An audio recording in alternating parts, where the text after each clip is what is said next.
So the business case for decarbonization is going to come at two critical moments. The first one is that in some companies, if you haven't yet started to set a science-based target or to set a climate strategy in general, you're going to need to convince your board and leadership to even get you to start on this journey. So that's going to be the first thing. And then the second stage is you've done your roadmap, you've identified the different levers you need to invest in, and then you need the money. And so that's going to be the second critical time at which you're going to have to convince your leadership and executive leaders for buy-in. So those are really the two key times. It doesn't mean that across the board we don't need, to see more globally where this is all, coming from, and they need to be engaged around the entire journey. But the reality is that those are two critical moments. And for now, in many places, leadership buy-in is not easy. It is not the easy part because CEOs are currently deprioritizing sustainability. I mean, different, business priorities, reduced stakeholder pressures on different angles. So typically in the US, we've seen a massive reduction of stakeholder pressure from investors, from regulators, all of that over the past few months. In Europe, the regulation has been simplified, but we're also seeing some shift. Japan just released, a new reporting framework. And so things are really happening at different pace in different areas. So it's important to understand which regulatory, which investor, which consumer market you're in and your company is in, to understand what are the pressure points that might be coming. But in general, what we're seeing right now is a slowdown from external commitment from CEOs. And it's also especially true with companies who have a lot of challenges around the scope 3.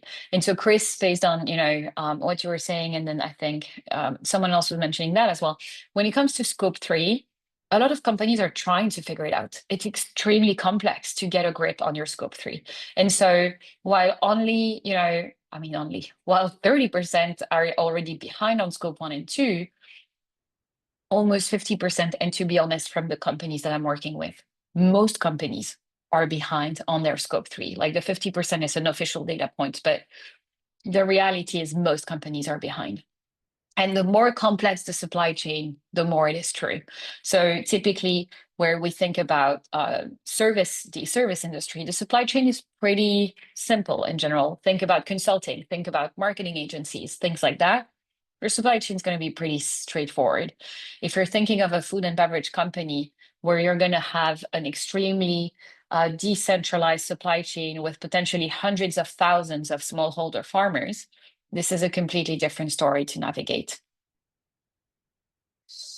But the reality is companies are already struggling and facing impacts from climate change. So we released a new study recently with our parent company, BCG, that showcases that companies could lose to up to 25% of their EBITDA in the future because of climate change. So this is a massive bottom line impact we're talking about.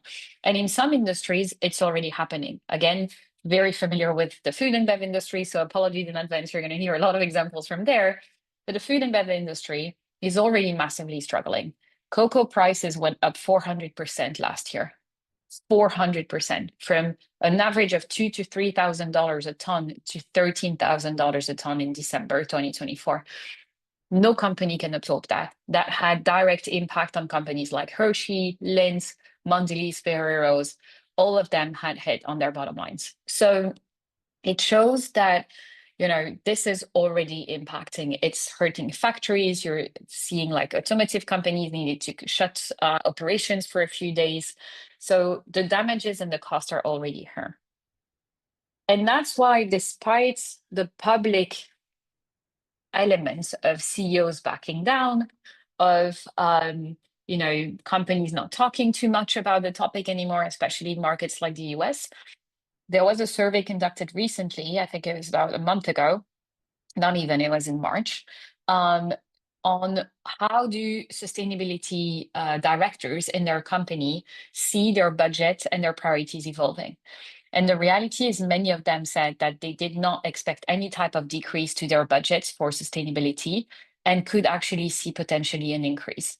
So this shows that they do not think sustainability is going anywhere.